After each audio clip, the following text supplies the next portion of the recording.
मित्रों, मेरा नाम है नीरज कश्यप और क्लैरिटी कॉन्सेप्ट में आपका स्वागत है। आज का टॉपिक है भारत का संविधान और आपके आने वाले जो एग्ज़ाम है उसके लिए बहुत ही ज़्यादा महत्वपूर्ण है। सो कृपया करके आप इस लेक्चर को ध्यान से सुनेंगे, क्योंकि आपको पता है आपकी ऑफलाइन क्लास को हम लोग कंडक्ट नहीं करा सकते, इसलिए आपको ऑनलाइन द्वारा ही मैं अपनी सेवा दे सकता हूँ। सो बिना किसी देरी के हम लोग पहला पॉइंट स्टार्ट करते हैं कि संविधान एक होता क्या है। तो इसी बात को हम लोग तवज्जो देते हुए बोलते हैं, संविधान एक ऐसा डॉक्यूमेंट होता है, एक ऐसा दस्तावेज होता है जिससे किसी भी देश की राज्य व्यवस्था को नियंत्रित किया जा सकता है। बिना संविधान के हम ये नहीं बता सकते कि प्रधानमंत्री को कैसे चुना जाता है या राष्ट्रपति के चुनाव कैसे होते हैं।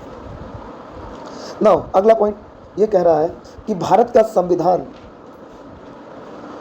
संविधान दुनिया का सबसे बड़ा लिखित संविधान है। जैसे कि हमको पता है कि दुनिया का सबसे बड़ा जो संविधान है वो भारत का ही संविधान है। नेक्स्ट पॉइंट,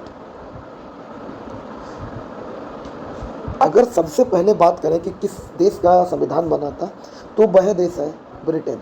लेकिन ये बात अलग है कि उस देश का जो संविधान था वो लिखित रूप से नहीं है, लेकिन अलिखित रूप से है। अगर लिखित रूप से बात करें, दुनिया का सबसे पहला जो संविधान था वो था यूएसए का, यानी यूनाइटेड स्टेट ऑफ अमेरिका।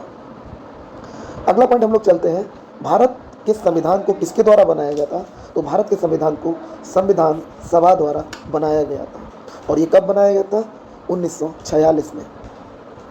अगला पॉइंट चलते हैं कि संविधान सभा ने संविधान को कितने वर्ष में बना लिया था। तो हमारा आंसर होगा, संविधान सभा ने संविधान को 2 वर्ष 11 महीने और 18 दिन लगाए थे। अगला, संविधान सभा ने अपनी पहली बैठक कब गठित की थी। तो हमारा आंसर रहेगा, संविधान सभा ने अपनी पहली बैठक 9 दिसंबर 1946 में की थी। अगला पॉइंट कि संविधान सभा के अध्यक्ष कौन थे। तो संविधान सभा के अध्यक्ष थे डॉक्टर राजेंद्र प्रसाद, जो कि एक स्थायी रूप से माने जाते हैं। अगला पॉइंट, संविधान सभा को किसने गठित किया गया था। तो हम कह सकते हैं संविधान सभा को कैबिनेट मिशन द्वारा गठित किया गया था। अगला पॉइंट, अगर हम कहें कि राजेंद्र प्रसाद हमारे स्थायी रूप से अध्यक्ष थे, तो अस्थायी रूप से अध्यक्ष जो थे वो कौन थे। वो थे डॉक्टर सच्चिदानंद सिन्हा। मज़े की बात यह कि वो केवल 2 दिनों के लिए ही संविधान सभा के अध्यक्ष रहते हैं, यानी कि 9 दिसंबर, 10 दिसंबर और 11 दिसंबर को डॉक्टर राजेंद्र प्रसाद ने कुर्सी संभाल ली थी। नाउ हम लोग ये कहें कि भारत के संविधान को कब अपनाया गया। तो भारत के संविधान को 26 नवंबर 1949 को संविधान सभा द्वारा अपनाया गया था। अगला पॉइंट, भारत के संविधान को कब लागू किया गया था। तो बेसिकली हम लोग ये जानते हैं भारत के संविधान को 26 जनवरी 1950 को लागू किया गया था। नेक्स्ट पॉइंट, संविधान सभा ने अपनी आखिरी बैठक कब की थी। तो संविधान सभा ने अपनी आखिरी बैठक 24 जनवरी 1950 को की थी। अगला पॉइंट, अगर हम लोग कहें मूल रूप से कितने भाग हैं, कितनी अनुसूचियां हैं, कितने अनुच्छेद हैं भारत के संविधान में, तो हम कहेंगे भारत के संविधान में मूल रूप से 22 भाग थे, 8 अनुसूचियां थी और 395 अनुच्छेद थे।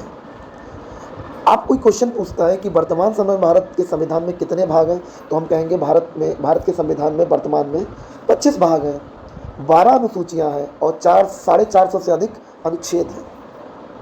अगला पॉइंट, हमारा राष्ट्रीय गीत कौन सा है। तो राष्ट्रीय गीत हमारा वंदे मातरम है और इसे 24 जनवरी 1950 को अपनाया गया था।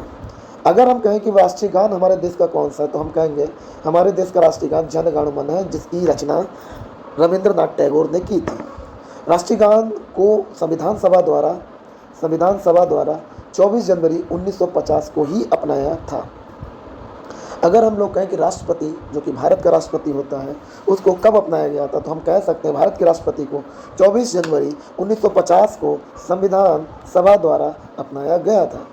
अगला, अगर हम कहेंगे हमारा राष्ट्रीय ध्वज क्या है, तो हम शान से कहते हैं तिरंगा, जो कि संविधान सभा द्वारा 22 जुलाई 1947 को अपनाया गया था। नेक्स्ट क्वेश्चन, आज का आखिरी क्वेश्चन है, हमारे देश का जो राष्ट्रीय चिन्ह है, जिसे हम लोग बोलते हैं अशोक स्तंभ, द एम्बलम ऑफ अशोक, इसको संविधान सभा द्वारा 26 जनवरी 1950 को अपनाया गया था। तो उम्मीद करते हैं आपको ये हमारा लेक्चर ठीक लगा होगा और आपको पता है कि ऑफलाइन क्लास कंडक्ट नहीं हो सकती किसी वजह से, इसीलिए हम ऑनलाइन आपको कंटेंट प्रोवाइड करा रहे हैं ताकि आपका किसी भी तरह से एग्ज़ाम क्वालिफाई हो जाए। उम्मीद करते हो हमारे एफ़र्ट को आप तवज्जो देंगे, वैल्यू देंगे और अपने एग्ज़ाम की तैयारी को और बेहतर बनाएंगे।